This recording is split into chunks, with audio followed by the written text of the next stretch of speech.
So,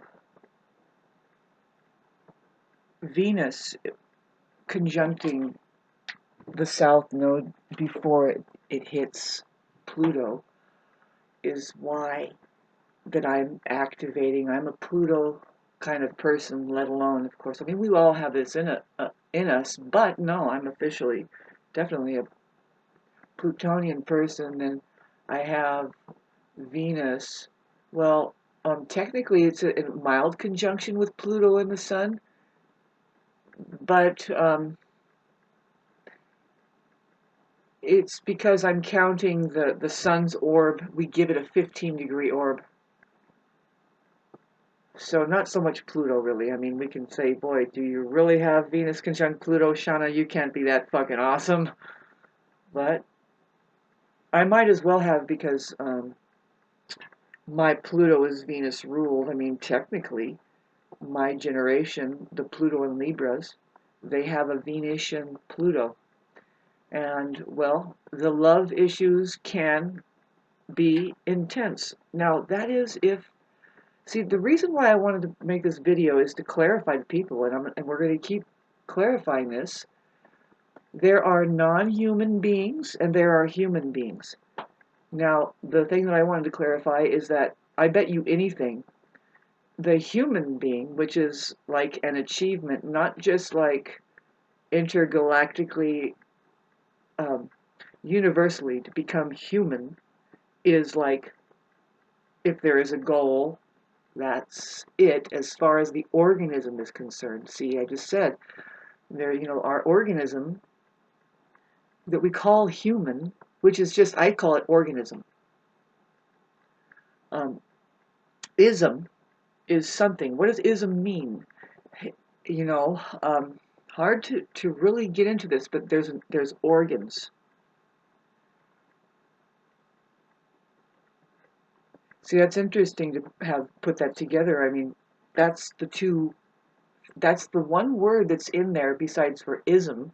Ism is a suffix that means a certain thing, and I can't pinpoint it to us right now, but if we look at it, you have organist, but you have an ism. What is it?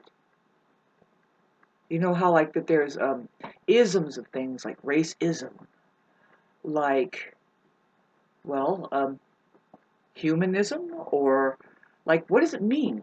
Comment section down below if you can clarify it without going on into a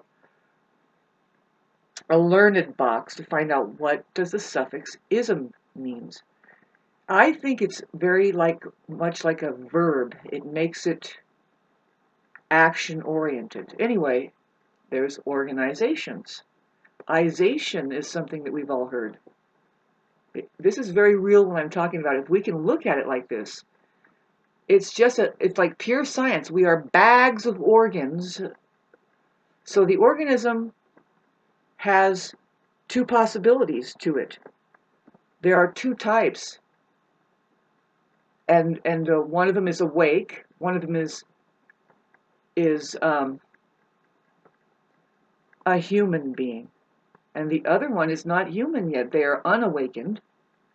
See, all of this can be tied into the ancient language that Buddhism is pointing at, and then we even have Christianity getting ever so vague. I think the non-human occupation said, you know what, we've got to make some kind of language to confuse the shit out of them because they're using metaphors and they're not just sticking with the truth. Can we get to the fucking fact of what you're trying to say? When you're saying Holy Spirit, or when you're saying any of that stuff, what do you mean? Boy, and there is stuff going on in our lives that we have left the ability to say, speak of. For instance, I heard that the Orient, the Chinese, have a word for the very experience of hearing a bird's wings hit the air. It's like, well, I go through that like almost every other day, and I relish that moment. It's really profound because it's like, I hear it and I relish it.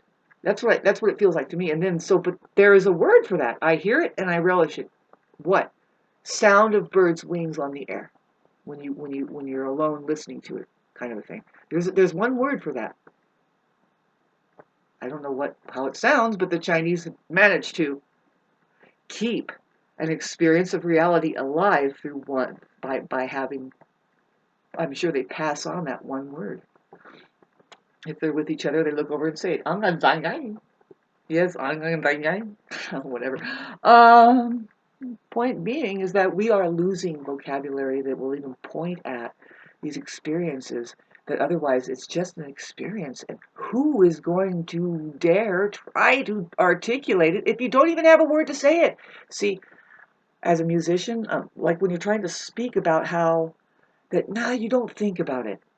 Nah, you don't live that way where you think that you're thinking about it. You have an intuition, you're guided, and then you start moving. And the only way I can say, no, this is possible to have a life like this, and it's okay. I didn't just say, this is actually walking less blind than just a mind,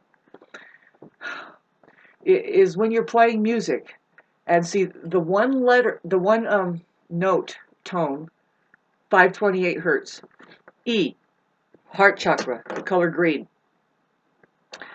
That one note, as a musician, I know, it sparks off. It literally will move you to do a certain thing around that particular thing. And see, the note isn't so much the thing that moves us. It's the invisible space that creates harmony that we're moving to now. And that's the way that I can fathom the experience of saying, well, spirit told me, or spirit has guided me, or what is spirit? Spirit is there, and then there's mind, body, and spirit. Well, what is spirit? It's a mysterious wave, like, let's say that there is an ocean of existence that you are floating upon. And of course, there's a lot of morons making their own waves and like, look at me, a wave, and they're missing the bigger waves. You're like, wait a minute, shh, here it comes. And everybody's busy doing their karma, but you're like, your dharma. And you're like, no, I'm waiting for that.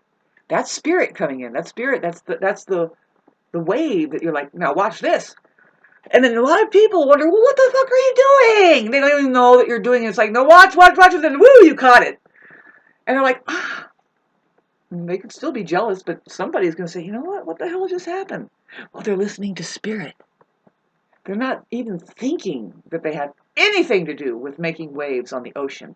Most people who are, and this is a perfect analogy for describing the nature of karma against the nature of dharma.